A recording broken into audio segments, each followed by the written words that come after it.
अस्सलाम वालेकुम दोस्तों। एम ए इंग्लिश के मतलब हमारे माशरे में बहुत सारी गलतफहमियाँ पाई जाती हैं।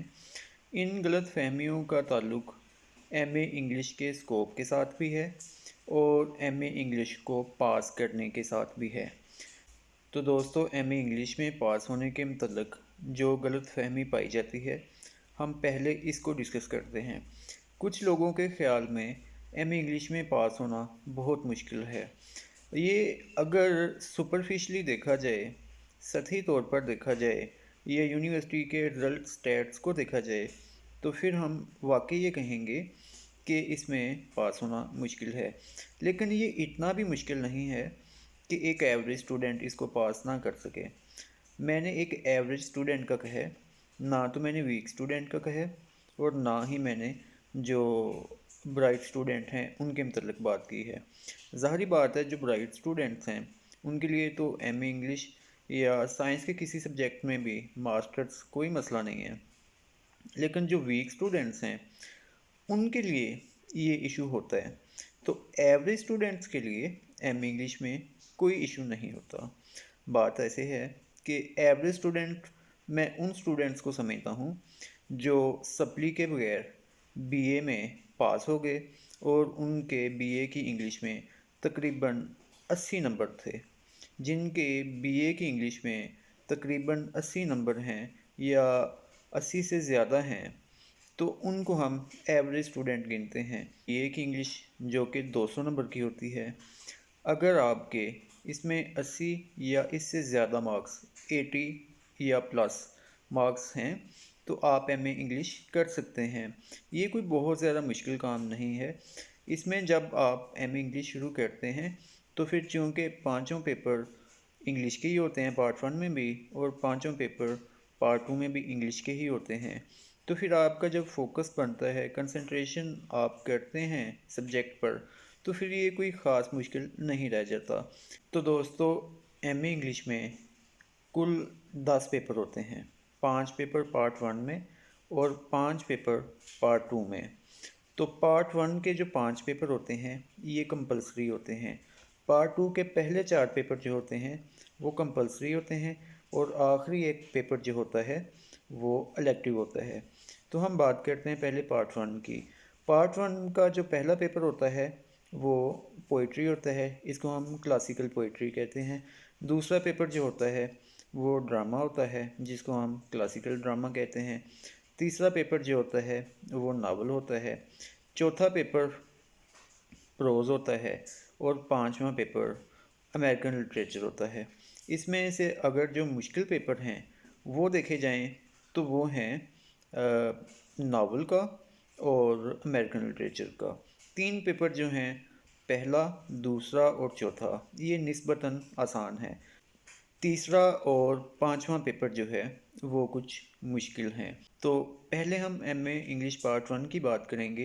M A English part one में टोटल 29 रीडिंग्स हैं, यानी 5 पेपरों में 29 रीडिंग्स हैं, जिनमें पहले पेपर में 7 रीडिंग्स हैं, दूसरे में 6 हैं, तीसरे और चौथे में 5 हैं और छठे में भी 6 हैं। इस तरह ये 29 रीडिंग्स बनती हैं।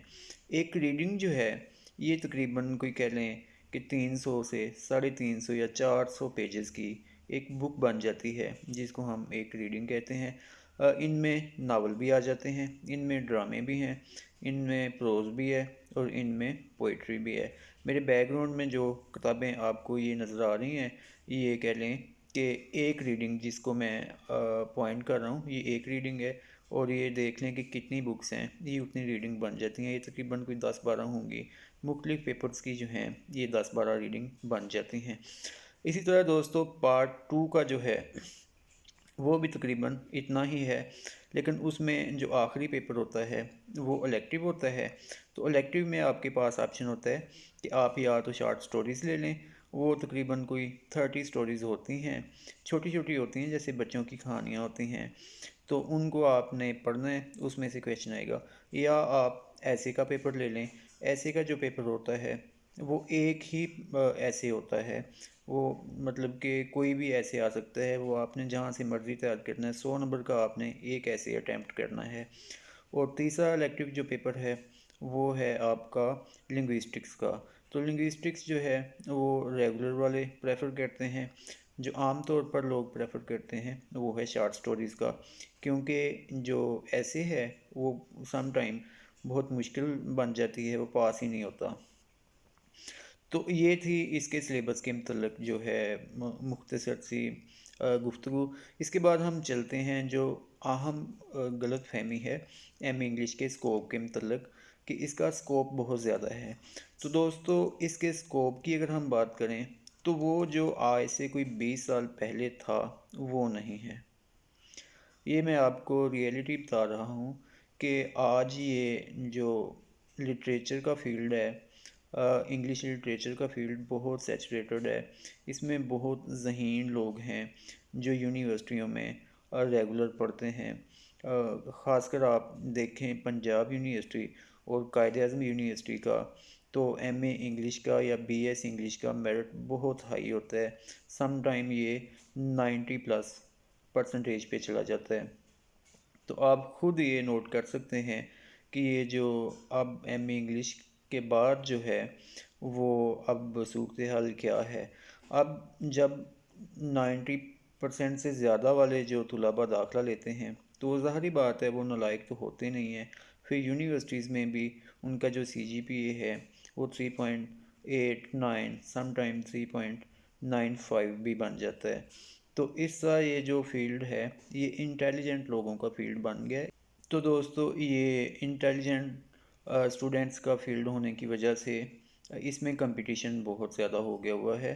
तो एवरेज स्टूडेंट्स भी वैसे तो एम इंग्लिश और BS इंग्लिश करते हैं, लेकिन इसमें कह लें कि बाद में उनको ज़रा कंपटीशन ज़्यादा फेस करना पड़ता है बनिस्बतन जो छोटे सब्जेक्ट्स हैं उनके। अब है कि इसके बाद सरवर साहब को कहाँ पे मिलती है, नौकरियाँ कहाँ पे मिलती हैं। तो दोस्तों जो आजकल नौकरियों की बात है, जॉब्स की बात है, गवर्नमेंट जॉब्स की, तो इंग्लिश लिटरेचर के बाद आपके पास जो मेजर ऑप्शन है वो है स्कूल टीचर का, या उसके बाद है आपका जो लेक्चरर का। लेकिन इसमें फिर कंपटीशन की बात आ जाती है। इसके अलावा आप प्राइवेट स्कूल में तो जॉब कर ही सकते हैं या एकेडमी भी बना सकते हैं। इसमें कह लें कि जॉब मिलने में एक ये जो है ना इम्प्रेशन होता है, इंटरव्यू में ये एक इम्प्रेशन बन जाता है कि इस बच्चे ने इंग्लिश की है, तो बाज़ औक़ात लाशऊरी तौर पर 1 या 2 नंबर इंटरव्यू में ज़्यादा मिल जाते हैं। लेकिन अगर आप कहें कि गवर्नमेंट की कोई जॉब ऐसी है जिसमें रिक्वायरमेंट ही एम इंग्लिश या BS इंग्लिश की हो, वो बहुत कम है सिवाय टीचिंग जॉब्स के। और गवर्नमेंट के महकमों में जॉब्स नहीं आती, उनमें टेक्निकल स्किल्स मांगी जाती हैं कि कंप्यूटर का तजर्बा हो, टाइपिंग हो, या शॉर्ट हैंड स्टेनोग्राफर के लिए। दोस्तों ये थी एक मुख्तसर सी एम इंग्लिश के मतलब वीडियो। उम्मीद है आपको पसंद आई होगी। चैनल को सब्सक्राइब कर लें।